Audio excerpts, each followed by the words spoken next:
Hello and welcome to my first ever video on this new channel, Duncan Egg Bricks. I've been a long time YouTube lurker. I really enjoy looking at other people's creations and videos on YouTube, but I've never quite plucked up the courage to actually go out there and create something myself, and I thought it was time that I did. So this is the first ever video, and as my first video I thought I would choose something that really combines some of my passions. If you can already see what it is, good on you, or if you can read because it's in the title, then that's great. But just before I get into it, I want to say a few things about myself and about Lego in general. So I've been a Lego fan my entire life. One of the first sets I can remember being given was is it Mars Mission or Mars Explorers set? The one before the ones with the green aliens and all the trans-orange canopies, the ones before that. A very small set, just a little buggy with a radar dish on it or something like that, which I've still got in pieces, somewhere in there or there possibly. I'm not entirely sure where, but still around. And since then, I have always loved Lego. I had my dark ages, like most people seem to, but I never really completely lost my love of Lego. I got into, you could say, a bad habit of buying a set, building it, and then getting tired of it and selling it on, which, I think that's perfectly fine, but I didn't really get back into creating my own things and buying pieces separately and buying sets to keep until much more recently. And one of the things that got me back into that was Harry Potter.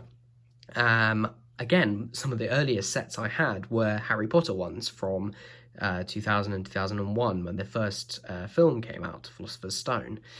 And I've still got those. Those never got sold. In fact, the bulk of the Lego collection that myself and my brother amassed never got sold, which I'm really grateful for because it means I had somewhere to start. Obviously missing a lot of the newer pieces, but a good solid foundation from which to start, which is great.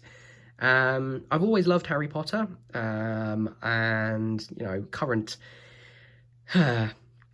complications notwithstanding, better discussed elsewhere, I'm sure, by people much smarter than me. I love Harry Potter, and I love Lego, and I also love trains. So it seemed a bit of a no-brainer to start with the Hogwarts Express, because that combines all three. Back in my buy, build and sell phase, I did have the most recent Lego Hogwarts Express set, which is good. It's definitely the best so far, but it's still not as good as it could be. And I thought that at the time. And when it came to wanting to get another Hogwarts Express, I thought, actually, you know what? I'm going to design one myself. And that's what I set out to do. My main goal when creating it was to create something that was simple and sturdy and also functional. So, some of the main design tenets of an official Lego set, but I wanted to take it a step further, and that is hopefully what you see before you. I'm not the first person to create a MOC of the Hogwarts Express or Hogwarts Castle locomotive, or if you want to be really particular, Alton Hall, which is the locomotive that played the Hogwarts Express locomotive in real life. There have been plenty of people who have made it before me. I'll put a link to some of their channels and Flickr pages and things down in the description because they've definitely inspired me. But I wanted to have my own spin on it, and this is what I came up with. So it is a 7-wide model, which, as any of you who've tried to make a 7-wide model will know, is a little bit tricky because Lego does not like working in odd numbers of studs, apart from Technic. Technic loves odd numbers of studs, but then you've got a combined Technic and system, which gets a bit annoying. So it's 7-wide, and I want to say it's 63 studs long. I could be completely wrong about that. If I am wrong, I'll put a little thing up to say exactly how long it is. And it roughly scales with the real locomotive. Obviously, minifigure scale is not really a thing. There are so many different interpretations, but I tried to scale the width to the length, so it roughly looks okay. And as far as I could work out, it seems good, working from some scale drawings. So yeah, I wanted to create something that was sturdy. Probably not as sturdy as an official Lego set, but there are no illegal builds in here. Some things that probably wouldn't pass the design phase, but as far as I can tell, nothing illegal, so there's definitely something there. I basically wanted to prove to myself that it was possible to create this without having to resort to modifying pieces or using third-party things. There are no third-party parts here. This is all official Lego, from the rods to the chimney, which is actually an inside-out tyre, which unfortunately is actually splitting. I don't know if you can see that, which is a little bit unfortunate. It's probably quite old from the very beginning of my Lego collecting life, so it's had a good run. And I apologise to it for forcing it inside out and destroying it, but it's holding up for now. But anyway, so yeah, no third-party parts, no modifications, no illegal building techniques. So I'm pretty happy with it overall. And it is also functional. There is power functions in this. I went for power functions, not powered up, partly because I already had some of it, and a lot because it's cheaper, much cheaper, but it did mean having to fit in the infrared receiver as well as the battery box, and I will show you how I did that right now. So first of all, looking at the tender, and that's what this bit is called for anybody who didn't know. Tender is what carries the coal and water on a real-life tender locomotive, as the name might suggest. We've tried to replicate the coal with slopes and tiles and things on the top there. But anyway, this is where all the magic happens, as it were. This is where all the power functions components are. You've got the train motor in there, and the battery box is hiding there, and the infrared receiver is there. You might be able to just see the top of it just poking out there.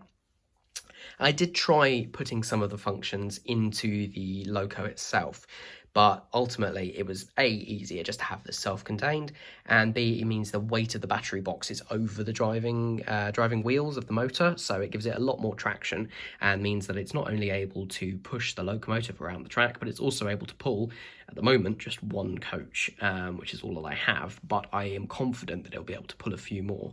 That's the other thing. This can negotiate standard Lego track. That was another goal. I wanted to make sure that I didn't have to resort to third-party track. Not that there's anything wrong with that, but I just figured if I was going to make the Loco out of all Lego, then it should be able to negotiate Lego track. And the way that I've done that is not an original way. It has the train motor there, and the train motor can pivot.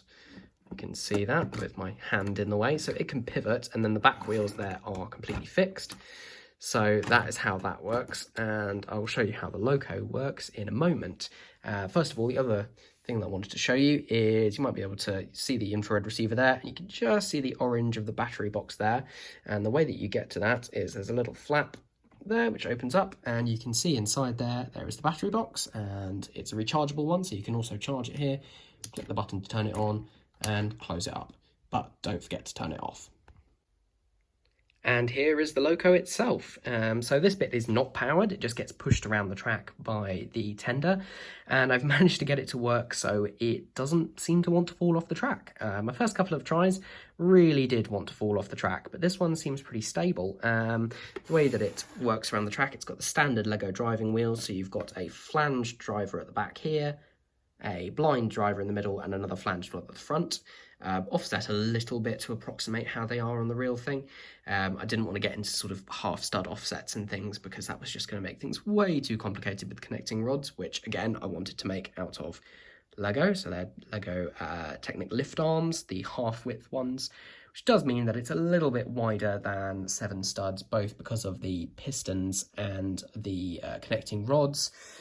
But that's okay because steam engines are wide, and I think you just got to deal with that in Lego. This was really fun to make, actually. The one surprise was this piece just here.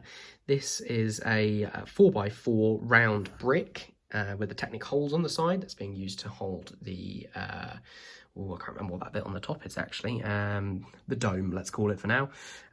It's the same piece that's being used to hold the funnel on at the front. Obviously that one's in black.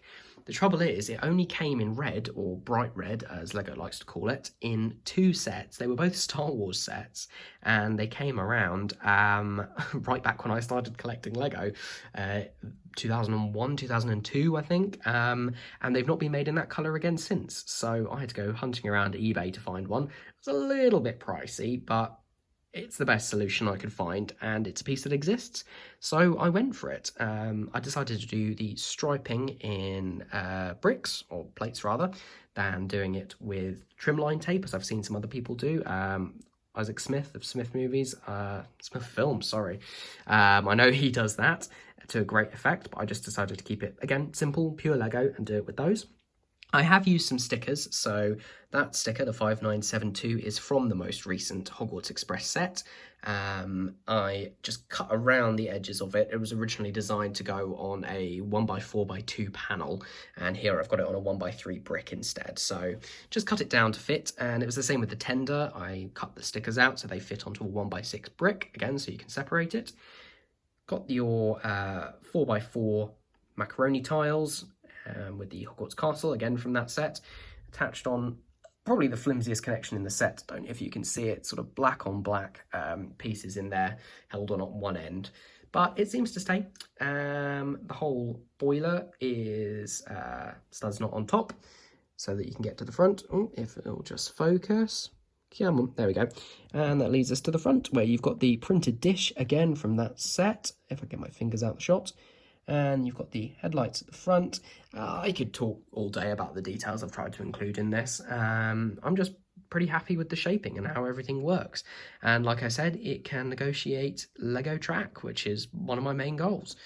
One other thing, just a quick look at the cab, which I did try to detail a bit. So you've got the doors of the firebox, you've got regulator maybe, gauges, dials, bits and bobs, wooden floor.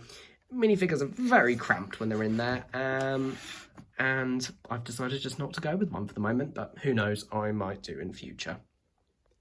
So there you have it. That's my first video and my first big MOC showcase, even though there was only one MOC. Something I'm really happy with, my first sort of big project after coming back into the world of Lego. Just get a bit of a lower down shot there, give you a sort of minifigs eye view. If you're wondering about all the minifigures over there, that's a lot more Harry Potter stuff. I'm sort of in the middle of reorganising and tidying and getting new parts and pieces and stuff. So luckily people are being very patient with me, which is nice. Sort of organise all the rest of my stuff, which is everywhere around there. I won't show you what is just there yet, because that will be something for a future video, but it is also Harry Potter related, and it is much more of a work in progress. Should I give you a sneak peek? Yeah, that's all you're getting. See if you can guess what it is. But anyway, thank you very much for watching. This is my first video, so any comments or questions or suggestions or anything are much appreciated. And I'd like to say thank you to all the Lego YouTubers and all the Lego creators out there who helped me get back into the hobby and also keep me entertained and gave me the confidence to actually go ahead and make a video like this. So I'll leave you there and hopefully pop in a couple of shots of this running around the little test track, and I'm hoping that my next video, if I ever get round to doing it, will be this plus the coach that I have. Do a little bit of a showcase on that, and I'll show you the very short Hogwarts Express train that I've been building. So thank you very much for watching. Give me a like or a comment or subscribe, you know, all the usual YouTube gubbins, and I will see you next time. Bye.